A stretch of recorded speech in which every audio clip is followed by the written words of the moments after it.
મકરપુરામાં વગર લાયસન્સે ચાલતી બે ખાનગી સિક્યુરિટી એજન્સીના સંચાલક સામે એસઓજી પોલીસે કાયદેસરની કાર્યવાહી હાથ ધરી હતી. વડોદરા એસઓજી વિભાગની જુદી જુદી ટીમોને વડોદરા શહેર વિસ્તારમાં વગર લાયસન્સે ચાલતી ખાનગી સિક્યુરિટીની ચેકિંગની કામગીરી કરવા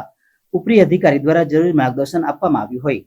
જે આધારે એસઓજી સ્ટાફના માણસો વડોદરા શહેર વિસ્તારમાં આવેલ સોસાયટી, સ્કૂલ, ટ્યુશન ક્લાસ કે સોના ચાંદી દુકાનો વગેરે જગ્યાઓ પર અલગ અલગ સિક્યુરિટી સુરક્ષા માટે તૈનાત કરવામાં આવે છે. તેમજ બહારથી માણસો મંગાવી નોકરી ઉપર રાખે છે, જેમાં ઘણા ગુનેગારો હોઈ શકે છે.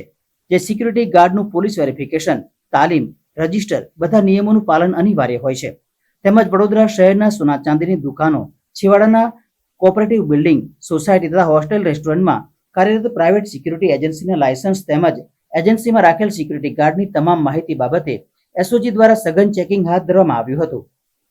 જેમાં મકરપુરાના દંતેશ્વર વિસ્તારમાં સિક્યુરિટી ગાર્ડની ચેકિંગની કામગીરી દરમિયાન એસઓજીની ટીમને બાતમી મળી હતી કે મકાન નંબર 96 રંજીતનગર વિષ્ણુનગરની સોસાયટી પાછળ દંતેશ્વર પ્રતાપનગરમાં ચેક કરતા એક ઈસમ ગોવિંદસિંહ ઉર્ફે રવિ કલ્યાણસિંહ ભંડારી મળી આવ્યો હતો, જેને ખાનગી સિક્યુરિટી સર્વિસના લાયસન્સ બાબતે પૂછતા તેઓએ જય ભારત સિક્યુરિટી ફોર્સ ખાનગી સિક્યુરિટી અંગેનું લાયસન્સ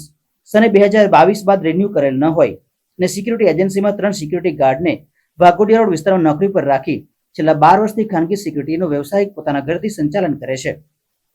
જ્યારે બીજા બનાવમાં મકરપુરાના માણેજા વિસ્તારમાં સિક્યુરિટી ગાર્ડની ચેકિંગની કામગીરી દરમિયાન આત્મી હાઇટ્સ એપાર્ટમેન્ટમાં નોકરી પર હાજર સિક્યુરિટી ગાર્ડને ચેક કરી અને તેઓના સિક્યુરિટી એજન્સીના સંચાલકને બોલાવી નામ ઠામ પૂછતા દિનેશભાઈ રાવજીભાઈ પાટણવાડિયા સિક્યુરિટી સર્વિસના લાયસન્સ બાબતે પૂછતા તેઓ કોઈ લાયસન્સ મેળવેલ ન હોય, જેઓ છેલ્લા 6 માસથી વગર લાયસન્સે 8 સિક્યુરિટી ગાર્ડ પુરુષ માણસો જુદા જુદા વિસ્તારમાં નોકરી ઉપર રાખી ખાનગી સિક્યુરિટીનો વ્યવસાય પોતાના ઘરેથી સંચાલન કરે છે. આમ જય ભારત સિક્યુરિટી ફોર્સ તથા અનેક ખાનગી સિક્યુરિટી એજન્સી રજિસ્ટ્રેશન વગર તથા વગર લાયસન્સથી સિક્યુરિટી એજન્સી ચલાવતા સંચાલક વિરુદ્ધમાં પ્રાઇવેટ સિક્યુરિટી એક્ટ મુજબ કાયદેસરની કાર્યવાહી કરી મકરપુરા પોલીસ સ્ટેશનમાં ગુનો રજીસ્ટર કરાવી આગળની કાર્યવાહી હાથ ધરી છે.